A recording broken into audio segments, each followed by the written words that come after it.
好来，乡亲继续来看中华园林的山卡路有一号面体，伫万里道路截弯处直的时阵，无互公所来停收，被迫将做停啊户10多年。尾啊，在地企业寄付着650万，互公所停收了后，这个处伫咧顶个月甲厝拆掉，但是现场煞留一个模字形的门条无来拆，这是啥物情形呢？咱做伙来看。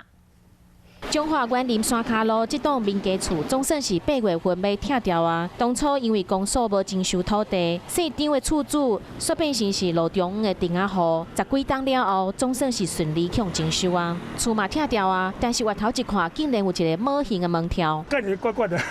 我们觉得干脆整个弄好就好了，这样。整个弄好就好了。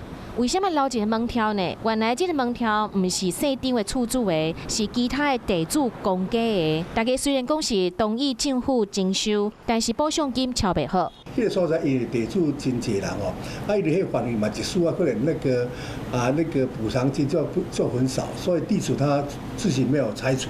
市公所表示，已经甲拆除的工程发包，按算10月份拆掉了后，就当开始进行改善的工程，会有中央安全岛，按算旧历新年前后，规条路拢会当改善完成。